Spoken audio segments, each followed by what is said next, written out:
जय श्री सत्यनारायण भगवान। प्यारे दर्शकों, आप सभी को सत्यनारायण भगवान के व्रत की ढेर सारी शुभकामनाएं। आज 6 अक्टूबर शरद पूर्णिमा भी है और अश्विन पूर्णिमा भी है।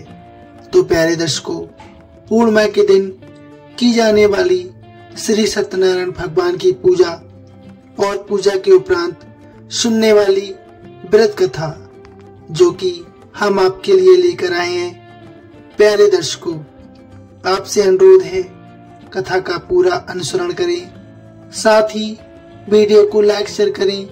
यदि आप चैनल पर नए हैं तो सब्सक्राइब अवश्य करें। कमेंट में अवश्य लिखें जय श्री सत्यनारायण भगवान। आइए शुरू करते हैं। प्रेम से बोलिए जय श्री सत्यनारायण भगवान। आपके बिगड़े काम, आपकी इच्छा पूर्ति अवश्य हो, हमारी यही कामना है। इसी कामना के साथ हम आपको सुनाते हैं संपूर्ण सत्यनारायण जी की व्रत कथा। पौराणिक कथा के अनुसार एक समय नैमिषारण्य तीर्थ में शौनक आदि 88,000 ऋषियों ने श्री सूत जी महाराज से कहा, हे प्रभु, इस कलयुग में वेद विद्या रहित मनुष्यों को प्रभु भक्ति किस प्रकार मिलेगी और उनका उद्धार कैसे होगा। हे मुनि श्रेष्ठ, कोई ऐसा तप कहिए जिससे थोड़े समय में पुण्य प्राप्त होवे और मनोवांछित फल मिल जावे। ऐसी कथा को सुनने की हमारी बहुत तीव्र इच्छा है। सर्वशास्त्र ज्ञाता सूत जी महाराज बोले, हे वैष्णवों में पूज्य, आप सभी ने प्राणियों की हित की बात पूछी है, इसलिए मैं एक श्रेष्ठ व्रत को आप लोगों को बताऊंगा जिससे नारद जी लक्ष्मी नारायण जी से पूछा था और लक्ष्मीपति ने मुनि श्रेष्ठ नारद जी से कहा था, आप इसे ध्यान से सुनिए। एक समय की बात है, योगी राज नारद जी दूसरों की हित की चिंता के लिए अनेकों लोकों में घूमते हुए मृत्यु लोक आ पहुँचे। यहाँ पर उन्होंने अनेक योनियों में जन्मे प्राय सभी मनुष्यों को अपने कर्मों द्वारा अनेकों दुखों से पीड़ित देखा। उनका दुख देख नारद जी सोचने लगे कि कैसा यत्न किया जाए जिसके करने से निश्चित रूप से मानव के दुखों का अंत हो जाए। इसी विचार पर मनन करते हुए वह विष्णु लोक में गए। वहाँ देवों के इष्ट भगवान श्री नारायण की स्तुति करने लगे। स्तुति करते हुए नारद जी बोले, हे भगवान, आप अत्यंत शक्ति से संपन्न हैं। मन तथा वाणी भी आपको नहीं पा सकती है। आपका यदि मद तथा अंत नहीं है। निर्गुण स्वरूप सृष्टि के कारण भक्तों के दुखों को दूर करने वाले आपको मेरा कोटि कोटि प्रणाम है। नारद जी की स्तुति सुन विष्णु जी बोले, हे मुनि श्रेष्ठ, आपके मन में क्या बात है? आप किस कारण यहाँ पर पधारे हैं? निसंकोच कहो। इस पर नारद मुनि बोले कि मृत्यु लोक में अनेक योनियों में जन्मे मनुष्य अपने कर्मों के द्वारा अनेकों दुख से बहुत दुखी हैं। हे नाथ, आप मुझ पर दया करते हैं तो बताइए कि मनुष्य को थोड़े प्रयास से ही अपने दुखों से कैसे छुटकारा मिल सकता है। श्री हरि नारद से बोले, मनुष्यों की भलाई के लिए तुमने बहुत अच्छी बात पूछी है, जिसके करने से मनुष्य मोह से छूट जाता है। वह बात मैं तुमसे कहता हूँ, सुनो। स्वर्गलोक व मृत्यु लोक दोनों में एक दुर्लभ उत्तम व्रत है जो पुण्य देने वाला है। आज प्रेम बस होकर मैं तुमसे कहता हूँ, श्री सत्यनारायण भगवान का ये व्रत अच्छी तरह विधान पूर्वक करके मनुष्य तुरंत ही यहाँ सुख भोग कर मरने पर मोक्ष पा सकता है।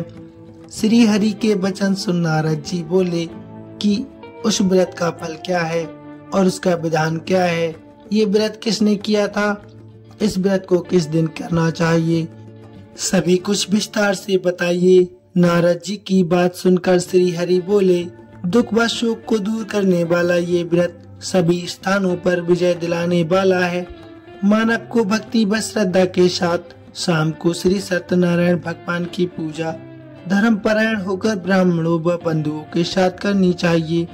भक्ति भाव से ही नैवेद्य, केले का फल, घी, दूध और गेहूं का आटा सवाया लेना चाहिए। गेहूं के स्थान पर साठी का आटा, शक्कर तथा गुड़ लेकर वह सभी भक्षण भोग जो खाने योग्य हों मिलाकर भगवान को भोग लगाना चाहिए। ब्राह्मणों सहित बंधु बांधुओं को भी भोजन करवाना चाहिए। उसके बाद स्वयं प्रसाद ग्रहण कर भोजन करना चाहिए। भजन कीर्तन के साथ भगवान की भक्ति में लीन हो जाना चाहिए। इस तरह से श्री सत्यनारायण भगवान का ये व्रत करने पर मनुष्य की सारी इच्छाएं निश्चित रूप से पूरी होती हैं। इस कली काल अर्थात कलयुग में मृत्यु लोक में मोक्ष का यही एक सरल उपाय बताया गया है। भक्तों, श्री सत्यनारायण भगवान कथा का प्रथम अध्याय संपूर्ण अब आगे सुनते हैं। द्वितीय अध्याय, प्रेम से बोलिए श्री सत्यनारायण भगवान की जय। सूत जी बोले, हे ऋषियों, जिसने पहले समय में इस व्रत को किया था उसका इतिहास मैं आपसे कहता हूँ, ध्यान पूर्वक सुनो। सुंदर काशीपुरी नगरी में एक अत्यंत निर्धन ब्राह्मण रहता था। वह भूख प्यास से परेशान धरती पर घूमता रहता था। ब्राह्मणों से प्रेम करने वाले भगवान ने एक दिन ब्राह्मण का वेश धारण कर उसके पास जाकर पूछा, हे विप्र, तुम्हें इतना दुख कैसे है? तुम पृथ्वी पर क्यों घूम रहे हो? दीन ब्राह्मण बोला, मैं बहुत निर्धन ब्राह्मण हूँ, भिक्षा के लिए धरती पर घूमता हूँ। हे भगवान, यदि आप इसका कोई उपाय जानते हो तो अवश्य मुझे बताइए। वृद्ध ब्राह्मण ने कहा कि सत्यनारायण भगवान मनोवांछित फल देने वाले हैं, इसलिए तुम उनका पूजन करो। इसे करने से मनुष्यों को सभी दुख और पाप से मुक्ति मिलती है। वृद्ध ब्राह्मण बनकर आए सत्यनारायण भगवान उस निर्धन ब्राह्मण को व्रत का सारा विधि विधान बताकर अंतर्ध्यान हो गए। ब्राह्मण ने मन ही मन सोचने लगा कि जिस व्रत को वृद्ध ब्राह्मण करने को कह गया है मैं उसे जरूर करूँगा। ये निश्चय करने के बाद उसे रात में नींद नहीं आई। वह सवेरे उठकर सत्यनारायण भगवान के व्रत का निश्चय कर भिक्षा के लिए चला गया। उस दिन निर्धन ब्राह्मण को भिक्षा में बहुत सा धन मिल गया, जिससे उसने बंधु बांधुओं के साथ मिलकर श्री सत्यनारायण भगवान का व्रत संपन्न किया। व्रत संपन्न करने के बाद निर्धन ब्राह्मण सभी दुखों से छूट गया और अनेक प्रकार की संपत्तियों से युक्त हो गया। उसी समय से ये ब्राह्मण हर माह इस व्रत को करने लगा। इस तरह से सत्यनारायण भगवान के व्रत को जो मनुष्य करेगा वह सभी प्रकार के पापों से छूटकर मोक्ष को प्राप्त होगा। जो मनुष्य इस व्रत को करेगा वह भी सभी दुखों से मुक्त हो जाएगा। सूत जी बोले कि इस तरह से नारद जी से नारायण जी का कहा हुआ श्री सत्यनारायण व्रत को मैंने तुमसे कहा। हे विप्रो, मैं अब और क्या बोलूं? ऋषि बोले, हे मुनिवर, संसार में उस विप्र से सुनकर किस किस ने इस व्रत को किया, हम सब इस बात को सुनना चाहते हैं। इसके लिए हमारे मन में श्रद्धा का भाव है। सूत जी महाराज बोले, तो ध्यान से सुनो। एक समय वहीं विप्र धन व ऐश्वर्य के अनुसार अपने बंधु बांधुओं के साथ इस व्रत को करने को तैयार हुआ। उसी समय एक लकड़ी बेचने वाला बूढ़ा आदमी वहां पर आया और लकड़ियां बाहर रखकर अंदर ब्राह्मण के घर में गया। प्यास से दुखी वह लकड़हारा उनके व्रत करते देख विप्र को नमस्कार कर पूछने लगा कि आप ये क्या कर रहे हैं तथा इसे करने से क्या फल मिलेगा, कृपया मुझे भी बताइए। ब्राह्मण ने कहा, सब मनोकामनाओं को पूर्ण करने वाला ये श्री सत्यनारायण भगवान का व्रत है। इनकी कृपा से ही मेरे घर में धन धान की आदि वृद्धि होती है। विप्र से सत्यनारायण व्रत के बारे में जानकर लकड़हारा बहुत प्रसन्न हुआ। चरणामृत लेकर प्रसाद खाकर अपने मन में विचार करके अपने घर चला गया और उसने संकल्प किया कि आज लकड़ी बेचने से जो भी धन मिलेगा उसी से श्री सत्यनारायण भगवान का ये उत्तम व्रत मैं अवश्य करूंगा। मन में इस विचार को लेकर बूढ़ा आदमी सिर पर लकड़ियां रखकर उस नगर में बेचने गया जहां धनी लोग ज्यादा रहते थे। उस नगर में उसे अपनी लकड़ियों के दाम 4 गुना ज्यादा प्राप्त हुए। बूढ़ा प्रसन्नता के साथ ज्यादा दाम लेकर केले, शक्कर, घी, दूध, दही और गेहूं का आटा आदि सत्यनारायण भगवान के व्रत की सामग्री घर लेकर आ गया। वहां उसने अपने बंधु बांधवों को बुलाकर विधि विधान से सत्यनारायण भगवान का पूजन और व्रत किया। इस व्रत के प्रभाव से वह बूढ़ा लकड़हारा धन, पुत्र आदि से युक्त होकर संसार के समस्त सुख भोग कर अंतकाल में वह श्री हरि के वैकुंठ धाम चला गया। भक्तों, दूसरा अध्याय संपूर्ण प्रेम से बोलिए श्री सत्यनारायण भगवान की जय। आइए अब सिमरन करते हैं श्री सत्यनारायण भगवान कथा का अध्याय तृतीय। भक्तों, प्रेम से और सच्ची भावना से हमें श्री सत्यनारायण व्रत कथा को संपूर्ण ही सुनना चाहिए।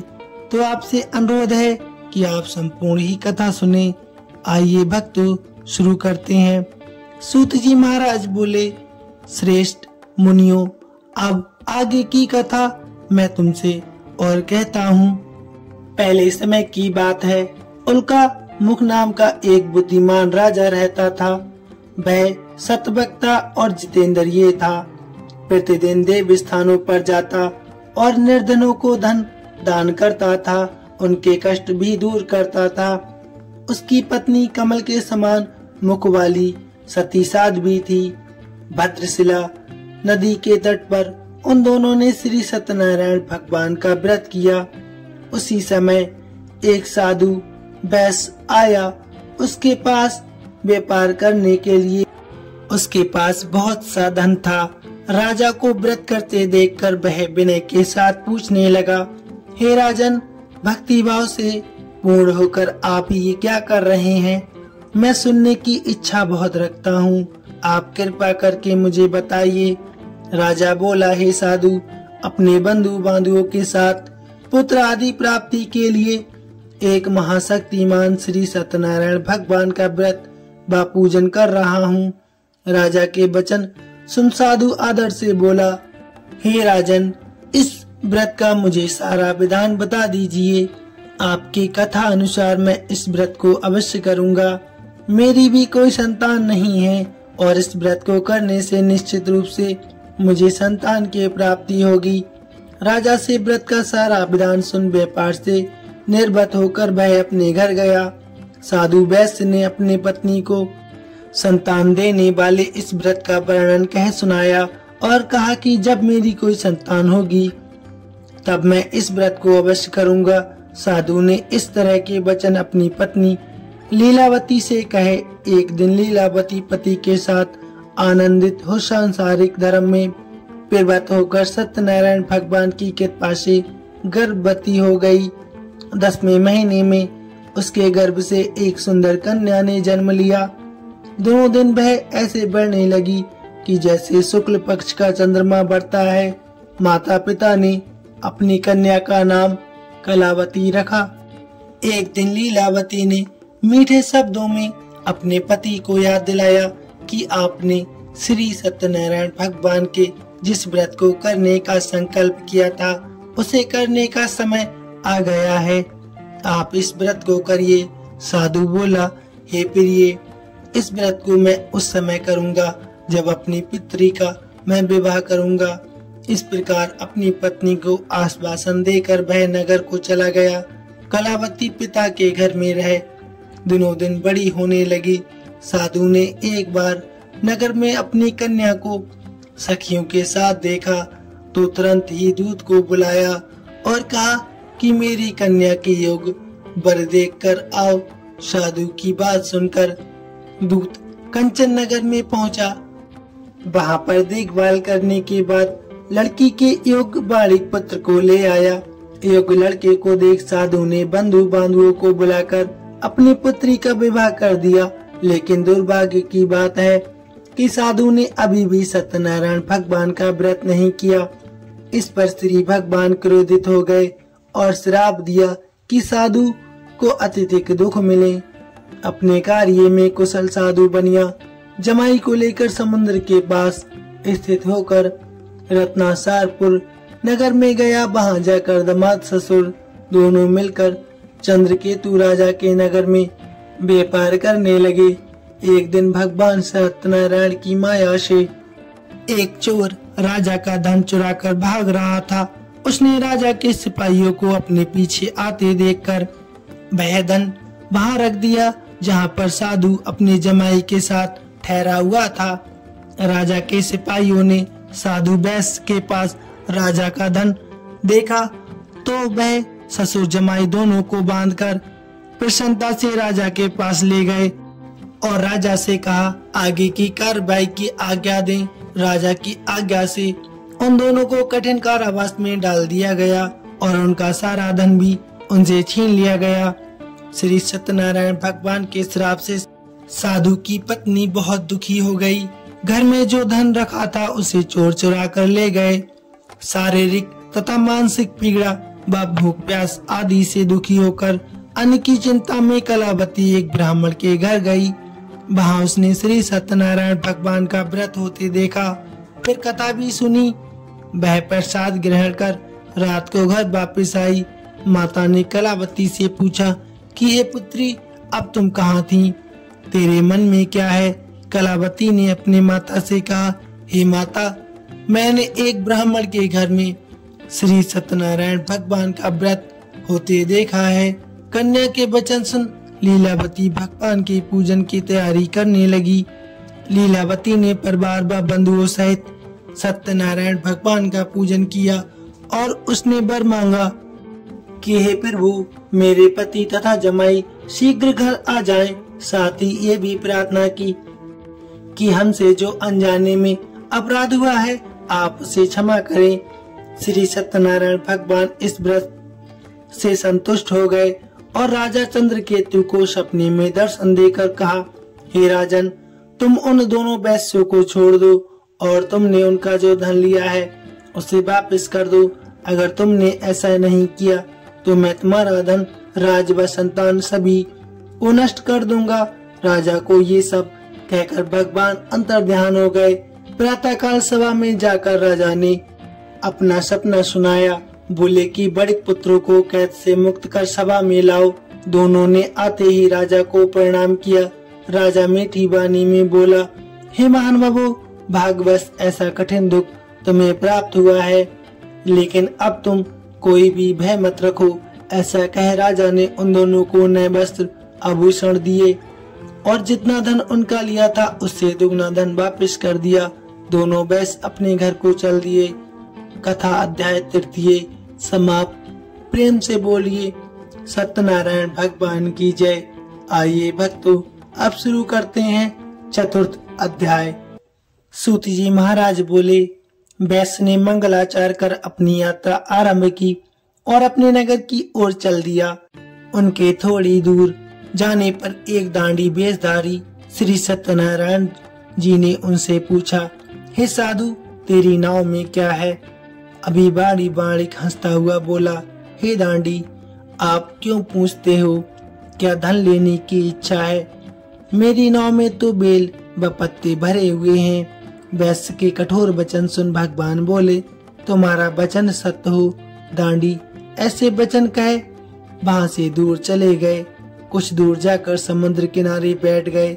दांडी के जाने के बाद साधु वैश्य ने नित्य क्रिया के पश्चात नाव को ऊंची उड़ते देखकर अचंभा माना और नाव में बेल पत्ते आदि देख वह मूर्छित होकर जमीन पर गिर पड़ा। मूर्छा खुलने पर वह अत्यंत शोक में डूब गया तथा उसका दामाद बोला कि आप शोक न मनाएं, ये दांडी का साप है, इसलिए हमें उनकी शरण में जाना चाहिए, तभी हमारी मनोकामनाएं पूरी होंगी। दामाद की बात सुनकर वह दांडी के पास पहुंचा और अत्यंत भक्ति भाव से नमस्कार करके बोला, मैंने आपसे जो जो असत्य वचन कहे थे उनके लिए मुझे क्षमा याचना दें। ऐसा कहकर महान शोकातुर हो रोने लगा। तब दांडी भगवान बोले, हे बड़िक पुत्र, मेरी आज्ञा से बार बार तुम्हें दुख प्राप्त हुआ है, तू मेरी पूजा से विमुख हुआ है। साधु बोला, हे भगवान, आपकी माया से ब्रह्मा आदि देवता भी आपके रूप को नहीं जानते, तब मैं अज्ञानी कैसे जान सकता हूँ। आप प्रसन्न हो जाइए, अब मैं सामर्थ्य के अनुसार आपकी पूजा अवश्य करूँगा। मेरी रक्षा करो और पहले के सामान नौका में भर दो। साधु वैश्य के भक्ति पूर्वक वचन सुनकर भगवान प्रसन्न हो गए और उसकी इच्छा अनुसार वरदान देकर अंतर ध्यान हो गए। ससुर जमाई जब नाव पर आए तब उन्होंने नाव धन से भरी हुई देखी। फिर वहीं अपने अन्य साथियों के साथ सत्यनारायण भगवान का पूजन कर अपने नगर को चल दिए। जब नगर के नजदीक पहुंचे तो उन्होंने दूत को घर पर खबर के लिए भेज दिया। दूत साधु की पत्नी को प्रणाम कर कहता है कि आपके पति और दामाद नगर के निकट आ गए हैं। दूत की बात सुन साधु की पत्नी लीलावती ने बड़े हर्ष के साथ सत्यनारायण भगवान का पूजन कर अपनी पुत्री कलावती से कहा कि मैं अपने पति के दर्शन को जाती हूँ, तू कार्य पूर्ण कर शीघ्र आ जाना। माता के ऐसे वचन सुन कलावती जल्दी में प्रसाद छोड़कर अपने पति के पास चली गई। प्रसाद की अवज्ञा के कारण श्री सत्यनारायण भगवान जी बहुत रुष्ट हो गए और नाव सहित उसके पति को पानी में डुबो दिया। कलावती अपने पति को बहाना पाकर रोती हुई जमीन पर गिर गई। नौका को डूबा हुआ देख वह कन्या को रोता देख साधु दुखी होकर बोला कि हे प्रभु, मुझसे या मेरे परिवार से जो भी भूल हुई है उसे क्षमा करें। साधु के दीन वचन सुनकर श्री सत्यनारायण भगवान प्रसन्न हो गए और आकाशवाणी हुई, हे साधु, तेरी कन्या मेरे प्रसाद को छोड़कर आई है, इसलिए उसका पति अदृश्य हो गया है। यदि वह घर जाकर प्रसाद खाकर लौटती है तो उसे उसका पति अवश्य मिलेगा। ऐसी आकाशवाणी सुन कलावती घर पहुंचकर प्रसाद ग्रहण करती है और फिर आकर अपने पति के दर्शन करती है। उसके बाद साधु अपने बंधु बांधुओं सहित श्री सत्यनारायण भगवान की विधि विधान से पूजन करता है तथा इस लोक से सुख भोग कर वह अंत में स्वर्ग को जाता है। चतुर्थ अध्याय संपूर्ण। प्रेम से बोलिए श्री सत्यनारायण भगवान की जय।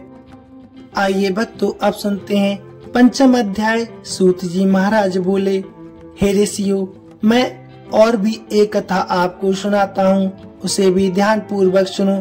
प्रजा पालन में लीन तुंगध्वज नाम का एक राजा था। उसने भी भगवान का प्रसाद त्याग कर बहुत ही दुख सहन किया। एक बार वन में जाकर वन पशुओं को मारकर वह एक पेड़ के नीचे आ गया।